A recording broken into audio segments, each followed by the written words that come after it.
जय श्री कृष्णा। नमस्कार, मैं मीनू मिस दिव्य दिशा में आपका स्वागत करती हूँ अपने प्यारे से वीडियो के साथ में अपने यूट्यूब चैनल पे।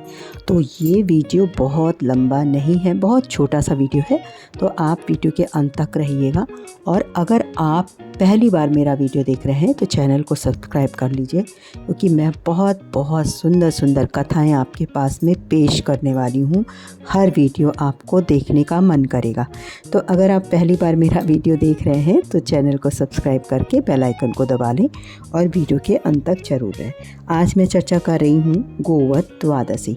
जैसा कि अहोई अष्टमी आज है, अहोई अष्टमी के बाद में जब एकादशी पड़ती है, एकादशी के दूसरे दिन द्वादशी होती, तो द्वादशी के दिन गोवध द्वादशी होती। कार्तिक मास ही पर्व, बहुत तरह के त्यौहार आते हैं हमारे कार्तिक मास में, जो कि कार्तिक मास में ही अहोई अष्टमी भी होती, करवा चौथ भी होती, इसी तरह से गोवध द्वादशी भी होती है।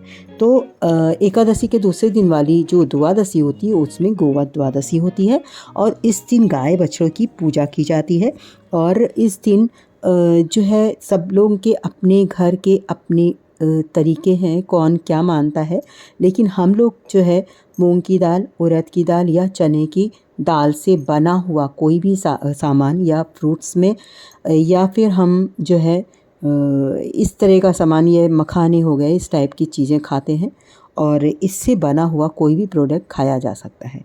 तो ये गोवध द्वादशी का पर्व जो है कार्तिक की द्वादशी को मनाया जाता है। ये पर्व जो है गाय बछड़ों का पर्व है। इस दिन गाय बछड़ों की पूजा की जाती है, और इसके बाद कई लोग स्नान करवाते हैं, कई लोग वस्त्र पहनाते हैं उनको, फूल से माले से उनकी पूजा की जाती, फिर दीपदान किया जाता है, उनके लिए चारा निकाला जाता है। अगर आप के पास में गाय बछड़ा नहीं है तो आप घर में भी किसी फ़ोटो पे भी आप उनकी पूजा करके, या उसकी जो है मूर्ति है आपके पास में उसकी पूजा करके, विशेषकर ये गाय बछड़ों की पूजा अपने संतान की दीर्घ आयु के लिए की जाती है। तो ये बच्चों की के लिए, दीर्घ आयु के लिए आप इसको आराम से कर सकते हैं, बहुत इजी व्रत है। और दूसरी बात की जो है, इसका जो है गाय के लिए और बछड़े के लिए लोई बना के उसमें घी लगा के उसके अंदर गुड़ रखा जाता है, वो लोई गाय और बछड़े को खिलाई जाती है। बछड़े को कुमकुम लगाते हैं, चावल लगाते हैं, और गाय माता को सिंदूर और हल्दी का और अक्षत चढ़ाते हैं। और इसके बाद में इनकी वस्त्र चढ़ाकर और फूल माला चढ़ाकर आरती की जाती है। एक दीपदान किया जाता है उनके निमित्त, और उनके निमित्त अगर आपको कुछ भी ना हो, आप रोली चंदन करके, टीका लगा के, फूल अक्षत चढ़ा के, आप उनके गौग्रास निकाला जाता है, उसी तरह से आप कोई भी दक्षिणा निकाल सकती है उनके लिए, यानी कि रुपए उनके लिए निकाल के चारे के लिए रख सकती है। तो इतना तो सब लोग कर सकते हैं। तो अब मैं आपको सबसे इम्पॉर्टेंट चीज़ सुनाने जा रही हूँ, कथा, जो कि बहुत ज़रूरी है। आप उस दिन पूजा करें या ना करें, आप कथा सुनेंगे तो आपको बहुत पुण्य मिलेगा। और कथा सुनिए और सुनाइए भी, और कमेंट्स अगर में ज़रूर आप लिखा करो। जैसे कहते हैं ना कि ओम नमो भगवते स्वाहा ऐसे करते, या स्वाहा कहते, तो दूसरा आदमी स्वाहा नहीं बोलता तो उसका फल नहीं मिलता। उसी तरह से हुंकारा भरा जाता है। जैसे कथा हम लोग सब लोग बैठ के कई लोग सुनते हैं, तो सब लोग कहते हैं ना, हाँ, जय माता दी। तो उस तरह से हमारे कमेंट में भी कुछ ना कुछ, आपको कथा अगर आपने सुनी है मेरी तो ज़रूर लिखना चाहिए, ये आपका हुंकारा है। तो अब मैं कथा सुनाने जा रही हूँ, गोवध द्वादशी की कथा। अत्यंत प्राचीन काल में भारतवर्ष में सुवर्णपुर नाम का एक अत्यंत संपन्न और रमणीक नगर था। इसका राजा देवदानी नाम का राजा था। राजा देवदानी बड़ा ही धर्मात्मा, परोपकारी तथा गौसेवक था। राजा देवदानी को की 2 रानियां थीं। राजा के पास एक गाय बछड़ा तथा एक भैंस थी। राजा की एक रानी का नाम था सीता था, दूसरी रानी का नाम था गीता। राजा की सीता नाम की रानी भैंस से प्रेम करती थी। रानी भैंस को अपनी सहेली की तरह प्यार करती थी। राजा की दूसरी रानी गीता गौ और बछड़े से प्रेम करती थी। वह गाय को अपनी सहेली और की तरह प्रेम करती थी, और बछड़े को पुत्र के समान प्रेम करती थी। एक दिन सीता रानी की प्यारी भैंस उससे बोली, हे रानी, गाय का बच्चा होने के कारण गीता रानी मेरे प्रति जलन और द्वेष भाव रखती है।